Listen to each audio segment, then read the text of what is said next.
Hola a todos, bienvenidos de nuevo al canal Escuela de Informática. Vamos a continuar con el minicurso del sistema de virtualización Proxmox.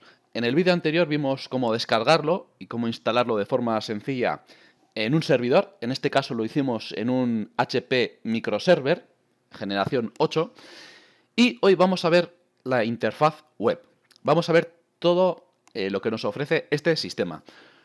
Como veis, tengo ya mi servidor arrancado y como vimos en el vídeo anterior, tenemos que conectarnos vía web a la IP que nos indica en la consola. La consola normalmente la vamos a dejar ahí, no vamos a tocarla, pero la propia consola, como vais a poder ver, podemos loguearnos con la clave que pusimos al instalar Proxmox. ¿Veis?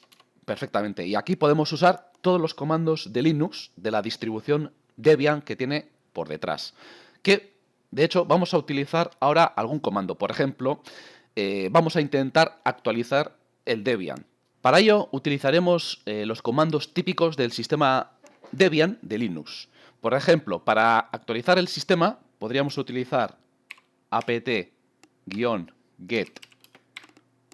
update, le damos a intro y él se conectaría a Debian para descargar las últimas actualizaciones. Pero aquí tenemos un problema. Esta actualización está vinculada con esa versión Enterprise de Proxmox. Bueno, no es una versión Enterprise, sino que es el pago, ese que os he comentado en vídeos anteriores, para el soporte técnico. Esto se puede quitar. Hay diferentes tutoriales por internet que os dicen cómo quitar, porque aquí, como veis, está apuntando a enterprise.proxmox.com. Esto hay que quitarlo para que las actualizaciones vayan al sistema Debian normal. También podemos utilizar comandos como apt-get espacio dist guión, perdón. Tenemos que tener cuidado porque el teclado no me ha cogido bien el idioma. Está en inglés. apt-get dist guión upgrade. Y con esto pues haría la actualización. Le damos a yes. Y como veis, él se va a conectar a Debian. Ahora sí, se está conectando a Debian, como estáis viendo aquí. Y se está descargando las últimas actualizaciones de Debian, como estáis viendo aquí. Bueno, pues de esta forma tendríamos nuestro sistema Debian de fondo actualizado. Para actualizar Proxmox, una de dos, o compramos la suscripción o vemos diferentes tutoriales, diferentes trucos que hay en YouTube que nos permiten actualizarlo sin tener que estar suscritos, por decirlo de alguna manera. Es muy sencillo, simplemente es tocar una línea en un archivo. Si queréis saber cómo se hace, pues más adelante os lo mostraré. Bien, con esto vamos a ir actualizando nuestro sistema Debian que tiene Proxmox de fondo. Mientras, vamos a explicar un poco por encima todas las características que nos ofrece Proxmox. Como veis, en la parte izquierda tenemos lo que es nuestra carpeta Data Center y desde esa carpeta Data Center colgarán todos nuestros servidores Proxmox. Aquí tenemos el Proxmox 1 que hemos instalado y en un futuro, si instalamos más servidores, podemos ir añadiéndolos, creando un clúster y teniendo aquí varios servidores Proxmox. Vamos a ver un poco por encima todas las opciones que nos muestra la interfaz web. Bien, para empezar, en la parte superior nos dice que estamos logueados como root. Tenemos un botón de documentación. Aquí tenemos la documentación de Proxmox, es la guía de administración que hemos descargado en vídeos anteriores. Luego tenemos dos pestañas, una para crear VM, Virtual Machines. Aquí es donde crearíamos máquinas virtuales. Esto lo veremos en futuro. Y también podemos crear contenedores LXC. Estas dos pestañas las veremos más adelante. Y Logout, como su nombre indica, sería para salirnos del sistema. Y también tenemos otro icono con ayuda. Bien, esto sería lo que vemos en la parte superior. También tenemos para buscar diferentes servidores, máquinas virtuales, etc. Bien, dentro de Data Center, como vemos, también tenemos un montón de opciones. Estas opciones son diferentes si pinchamos en el propio servidor, ya veis que cambian un poco, ya que estas corresponden lo que sería a todo el entorno, al Data Center, y estas opciones serían propias del servidor Proxmox. Vamos a ver algunas por encima, no voy a ver todas porque hay cosas que no voy a utilizar, pero un poco las más normales, lógicas o las más utilizadas. Bien, aparte de la ayuda tenemos un sumario que nos indica cuántos nodos, cuántos servidores Proxmox tenemos, en este caso 1, cuántos están encendidos, cuántos están apagados, cuántas máquinas virtuales o contenedores hay en marcha o apagados, cantidad de CPU, memoria, almacenamiento y los nodos, que son los servidores Proxmox que hay en este momento en funcionamiento. Más adelante haré otro servidor Proxmox para tener un pequeño clúster. ¿Vale? En opciones, pues tenemos opciones como cambiar el teclado, cómo podemos ver la consola, si por HTML5 o como veis en otros formatos, el correo, bueno, ya veis que hay algunas opciones que podemos modificar. En Storage vemos el almacenamiento. Actualmente el almacenamiento que tenemos corresponde solo al servidor Proxmox 1 y como veis tenemos dos almacenamientos. Luego, más adelante, cuando veamos el servidor Proxmox 1, veremos qué son estos dos almacenamientos, porque tengo que comentar que cada almacenamiento además puede tener una característica concreta. Aquí podríamos añadir diferentes almacenamientos por iSCSI, ZFS, podemos editarlos, eliminarlos. En editar, como veis aquí, tenemos diferentes opciones que luego os explicaré un poco mejor. Vale, luego tenemos la posibilidad de hacer backups desde diferentes nodos, replicaciones de diferentes nodos. En la pestaña permisos, pues lo típico, podemos hacer usuarios, grupos, roles para cada usuario, pues que algunos sean administradores, otros que simplemente puedan gestionar máquinas virtuales, bueno, etcétera, ¿no? En alta disponibilidad es donde añadiremos los diferentes servidores Proxmox para crear lo que sería un pequeño clúster de alta disponibilidad. Con esto ahora solo tenemos uno, no podemos hacer nada, pero teniendo varios, pues ya sabéis, en caso de que un servidor Proxmox caiga, pues que asuma el control el otro servidor. Todo eso pues haría aquí la parte de alta disponibilidad. Firewall no vamos a verlo y en soporte es donde pues añadiríamos nuestra suscripción. Bien, si pinchamos en la pestaña Proxmox, que sería nuestro propio servidor, vemos que aquí cambian algunas opciones. Se me ha olvidado también comentar que aquí podemos visualizar solo cosas que nos interesen. Ya veis que podemos ver solo el almacenamiento, podemos ver solo pools, carpetas, podemos organizar por carpetas todo esto, pero de momento yo lo voy a dejar aquí en la vista de servidor.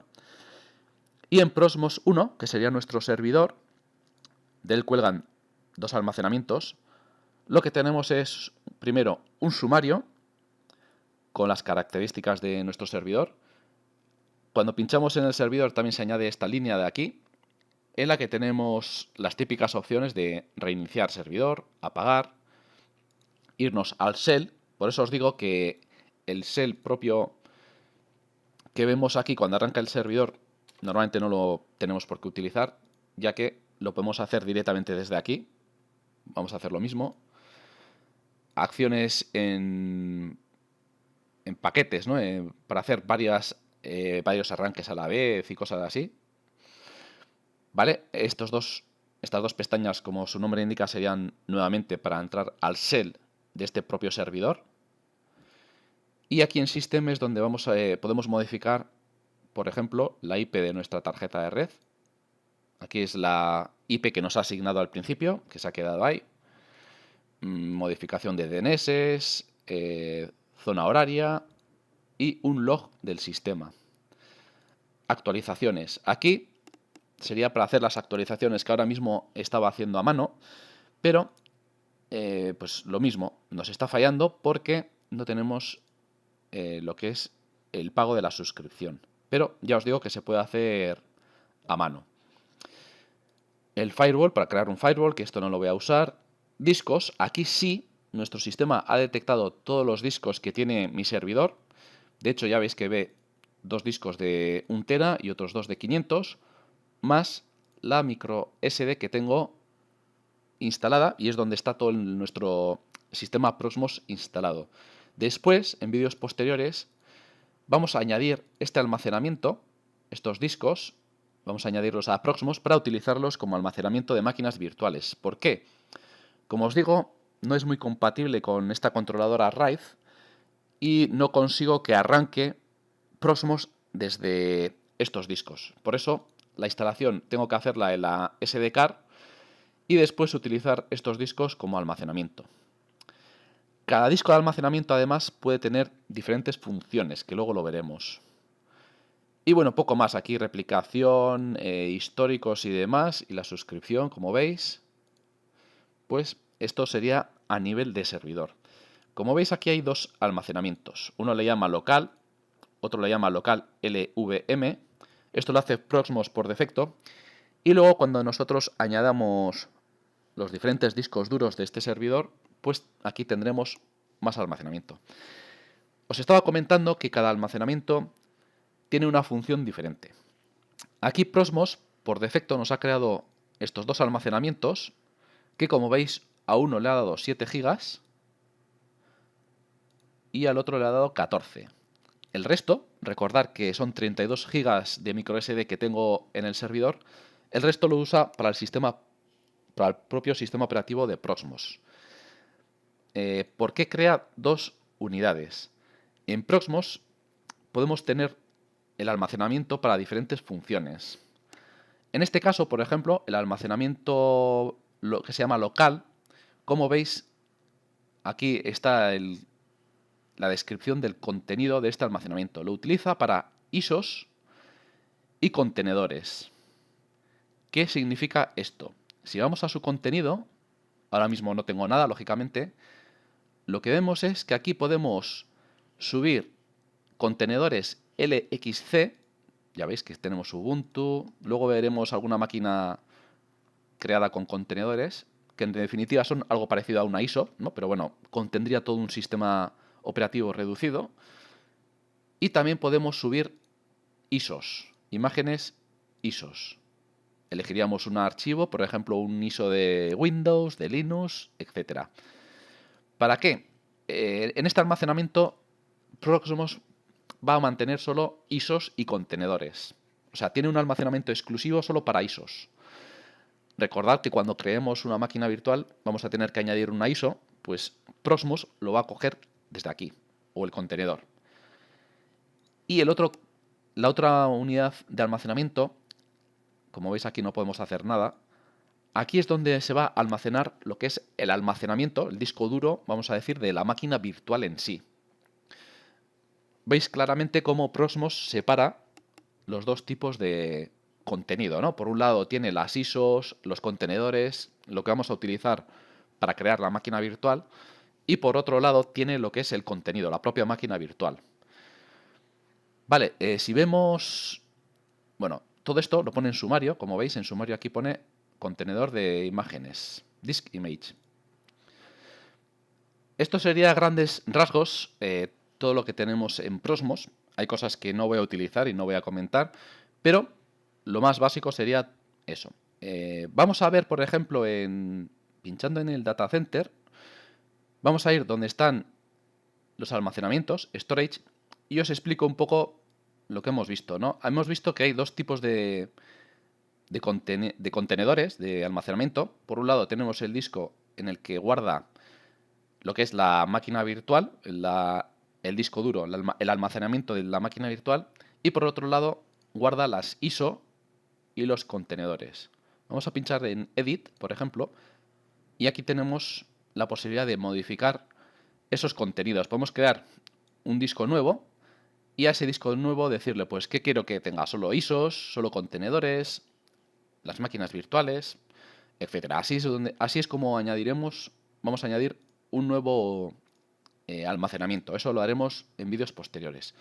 Ahora solo os quería enseñar un poco por encima la interfaz web, que bueno, ya veis que es bastante sencilla. Tiene las típicas opciones que podemos encontrar en cualquier sistema de virtualización. Y en posteriores vídeos ya iremos creando máquinas virtuales, porque ya veis que tiene un asistente bastante sencillo con el cual podemos crear máquinas virtuales o contenedores. Bueno, pues espero que os haya gustado el vídeo. Más adelante iremos añadiendo almacenamiento, diferentes tipos de almacenamiento, y en posteriores vídeos empezaremos ya a crear máquinas virtuales. También crearemos otro servidor, aunque sea lo crearé virtual o de otra manera, para que veáis cómo podemos añadir diferentes servidores y tener así un clúster. Bien, pues nada, lo dicho, espero que os haya gustado el vídeo y ya sabéis, si os gusta el curso, darle like, añadirlo a favoritos, compartirlo y para apoyar al canal, suscribiros. Si realmente te gustó el vídeo, dale a like y suscríbete al canal. Y no olvides de activar las notificaciones para no perderte ningún vídeo del canal.